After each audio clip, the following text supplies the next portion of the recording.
বৃষ্টি ভেজা এক বিকেল, ঢাকার কমলাপুর রেল স্টেশন, চারদিকে শুধু মানুষের ঢল, ঈদে ঘরে ফেরার অদম্য চেষ্টা। কিন্তু এই ভিড়ের মাঝেই দেখা গেল এক অন্যরকম দৃশ্য।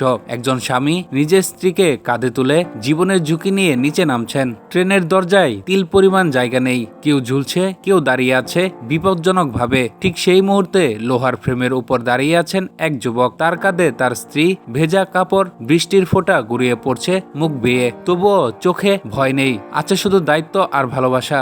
ধীরে ধীরে এক হাত দিয়ে শক্ত করে লোহার কাঠামো ধরে আরেক হাতে স্ত্রীকে সামলে নিয়ে নামার চেষ্টা করছেন তিনি।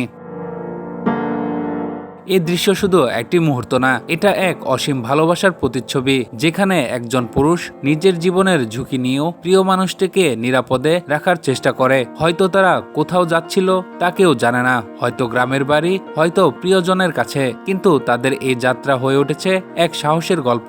চারপাশে মানুষ তাকিয়ে আছে, কেউ ভিডিও করছে, কেউ চুপচাপ দেখছে, কিন্তু কেউই বুঝতে পারছে না এই এক মুহূর্ত একজন স্বামী কতটা ভয়, চাপ আর দায়িত্ব বয়ে নিয়ে যাচ্ছে।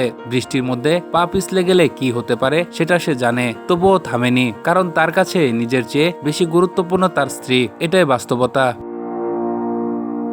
পুরুষদের অনেক ত্যাগ, অনেক কষ্ট চোখে পড়ে না। তারা চুপচাপ লড়াই করে, চুপচাপ দায়িত্ব নেয় আর চুপচাপ ভালোবাসে। আজকের এই দৃশ্য যেন সেই অজানা ত্যাগের এক ছোট্ট উদাহরণ। ঈদের আনন্দ সবার জন্য, কিন্তু সেই আনন্দে পৌঁছাতে কেউ কেউ পার করে দেয় এমন একটি কঠিন পথ। কমলাপুর রেলওয়ে স্টেশনের এই দৃশ্য মনে করিয়ে দেয় ভালোবাসা শুধু কথায় না, কখনো কখনো জীবনের ঝুঁকি নিয়েও প্রমাণ করতে হয়।